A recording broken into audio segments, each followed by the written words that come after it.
नमस्कार, मैं हूं साक्षी राय और आप देख विधानसभा चुनाव के लिए मतदान की घड़ी बिल्कुल सामने है।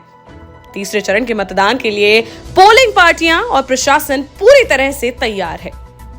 सुबह 7 बजे से शाम 6 बजे तक होने वाले मतदान के लिए पोलिंग पार्टियां गांव-गांव में पहुंच चुकी हैं।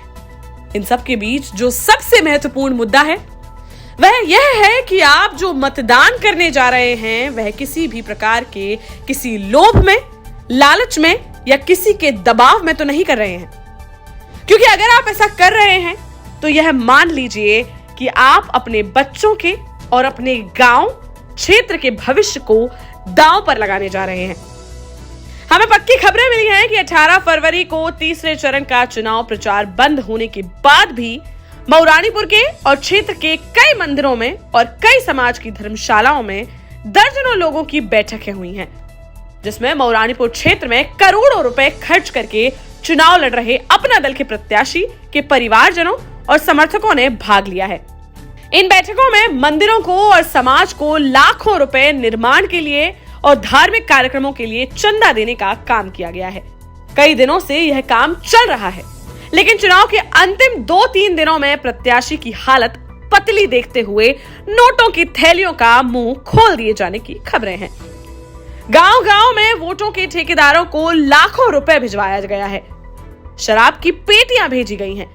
गांव में देर रात तक घर घर में पैसे बांटने का काम किए जाने की जानकारियां मिल रही हैं। हम इसमें आम जनता का बहुत बड़ा दोष नहीं मानते। जिन्हें अपना पैसा लुटाना है वह लुटा रहे हैं। प्रशासन इतना लाचार दिख रहा है कि उसके पास या तो सूचना ही नहीं है और अगर है तो इतना तंत्र नहीं है कि मौके पर ही ऐसा काम करते हुए लोगों को पकड़ा जा सके। लेकिन हम अपने क्षेत्र के सम्मानित मतदाताओं को इतना बताना चाहते हैं कि जो आपको खरीदना चाहते हैं और आपको धर्म के नाम पर, मंदिर के नाम पर, समाज की धर्मशाला के नाम पर या आपकी माता, पिता, बहन, भाई की बीमारी की मदद के नाम पर जो भी पैसा दे रहे हैं और बदले में आपसे आपका वह वोट मांग रहे हैं, जो आपकी बहन और बेटी की इज्जत के समान है, अपना वोट बेचना अपनी बहन और बेटी की आबरू बेचने के समान है। ऐसे लोग जो पैसे से या अन्य प्रकार के लोभ और लालच से आपका वोट खरीद रहे हैं, ना तो आपका भला करेंगे और ना ही आपके क्षेत्र का। करोड़ों रुपए खर्च करके चुनाव जीतने वाले ऐसे जनप्रतिनिधि अपना पूरा समय अपनी लगाई हुई पूंजी को वसूल करने में और फिर अगले चुनाव के लिए पैसा इकट्ठा करने में लगाएंगे। आप जब अपना वोट उन्हें बेचेंगे या कुछ लेकर देंगे तो आपके पास भी इतना हक नहीं होगा कि आप अपने भले के लिए या क्षेत्र के विकास के लिए उनसे लड़ सकें।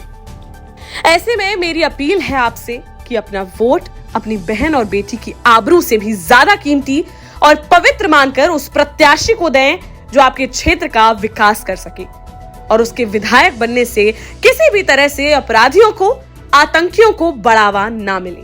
आप अगर साफ सुथरा विधायक चुनेंगे तो आपका क्षेत्र भी साफ सुथरा रहेगा और आपको अपनी आने वाली पीढ़ी के सामने भी शर्म से अपना सर झुकाना नहीं पड़ेगा। बस एक निवेदन और कि मतदान जरूर करिए। आपका सही प्रत्याशी को वोट दिया गया एक वोट आपके क्षेत्र का और आपका भविष्य तय करेगा। इस खबर में फिलहाल के लिए इतना ही। अन्य सारी बड़ी खबरों के लिए भी बने रहिए हमारे साथ। चैनल को सब्सक्राइब करना और बेल आइकॉन को दबाना बिल्कुल ना भूलें ताकि हम उठा सकें आपकी आवाज। देखते रहिए खरी बात साक्षी राय के साथ। नमस्कार।